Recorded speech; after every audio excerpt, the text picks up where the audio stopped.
चिकित्सक रहे हैं। वे महाराज कनिष्क के राजवैद्य थे। उन्होंने अपनी पुस्तक चरक संहिता में अनेक प्रकार की बीमारियों के कारणों का उल्लेख किया है। सुश्रुत एक महान चिकित्सक तथा शल्य चिकित्सक थे। इन्होंने प्लास्टिक सर्जरी तथा मोतियाबिंद का इलाज किया। उस समय नाक और कान काट देना बहुत साधारण सी बात थी। ऐसे में लोगों को सुश्रुत की चिकित्सा का बहुत लाभ मिला। सुश्रुत ने अपनी पुस्तक सुश्रुत संहिता में लगभग 1100 बीमारियों तथा 760 औषधीय पौधों की जानकारी दी है, जिससे आज के समय में भी लोग इसका लाभ प्राप्त कर रहे हैं।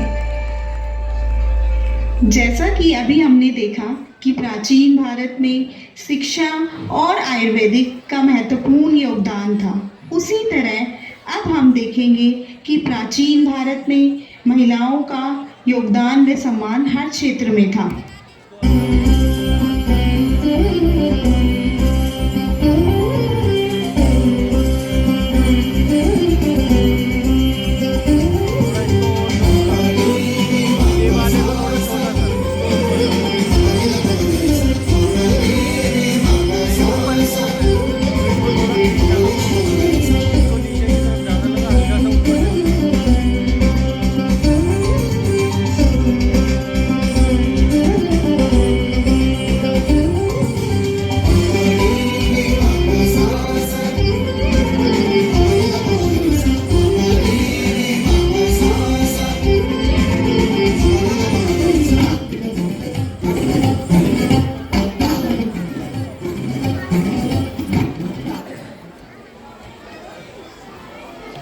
प्राचीन भारत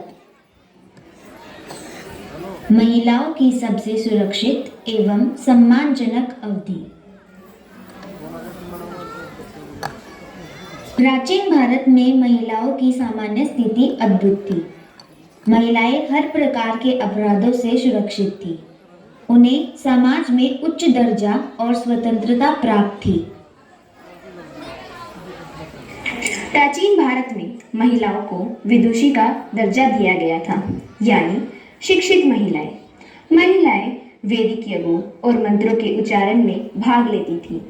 ऋग्वेद के कुछ सूत्रों की रचना भी कवित्री द्वारा ही की गई है। वे कलाकार एवं लेखिका थी। यहाँ तक कि हमारे कुछ पवित्र ग्रंथ और वैदिक पुराण भी महिलाओं द्वारा ही लिखे गए हैं। उन दिनों कम उम्र में शादी का चलन नहीं था और ना ही पर्दा प्रथा थी। वैदिक भारत में शिशु विवाह और जबरन विवाह करवाने की प्रथा प्रचलित नहीं थी। अविवाहित युवा विद्वान पुत्री का विवाह विद्वान वर से किया जाता था। यहाँ तक कि लड़कियां भी अपने पति को स्वतंत्र रूप से चुन सकती थी। उस समय महिलाओं को खेल जैसे रथ दौड़, तलवारबाजी, शिकार करना, घोड़े और हाथी की सवारी करना सिखाया जाता था। उन्हें हर क्षेत्र में पुरुषों के समान दर्जा दिया जाता था। महिलाओं को युद्ध क्षेत्र में जाने की अनुमति भी थी। महिलाओं को पुरुष के समान माना जाता था। उस समय लिंग व काम को लेकर कोई भेदभाव नहीं था। सभी महिलाएं समाज द्वारा सम्मानित थी और उन्हें घर की लक्ष्मी माना जाता था। महिलाएं प्राचीन भारत में देवी के रूप में स्वीकार की जाती थी।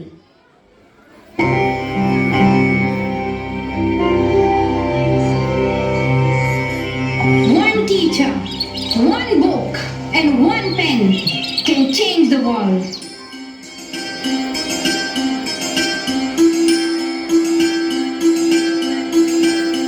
Education is one of the blessings of life and one of its necessities. But things did not remain the same. Women were flogged. People were killed. And our beautiful dreams turned into nightmares. Education went from being a right to being a crime. When my world suddenly changed, my priorities is changed too. I had two options. One was to remain silent and wait to be killed. And the second was to speak up and then be killed. I chose the second one.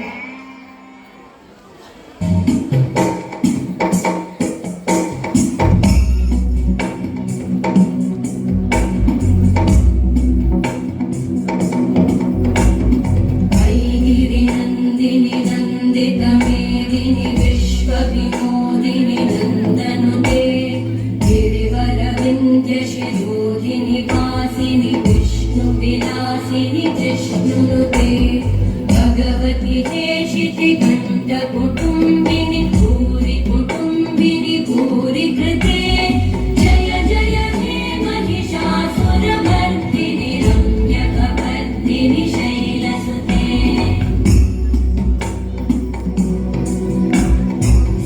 सुरवरवर्षिणि दुर्धरदर्शिनि दुर्मुखवर्षिणि वर्षरते त्रिभुवनपोषिणि शङ्करतोषिणि कल्मषमोषिणि घोषरते तनुजनिरोषिणि दिविसुतरोषिणि दुर्मदशोषिणि सिन्धुसुते जय जय हे महिषासुरमर्दिनि रम्यकवर्दिनि शैलसुते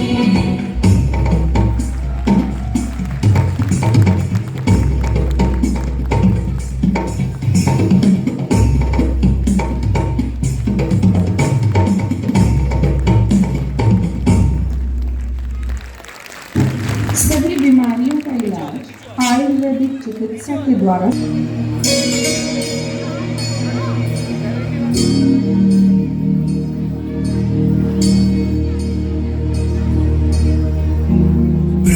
प्रणवालय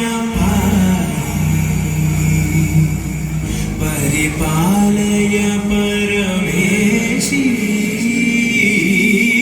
कमलालय श्रीदेवी कुरिपिंसवे करुणामुरासी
कनिष्कपाल, तनीश, मदर्श, अर्नव, शिवान्या, जानवी, पर्व तयाल, अभिषेक कुमार, शिववंश, दीपशिका, अर्पित Kumar from class 6, Sophia Ali from class 7, Prince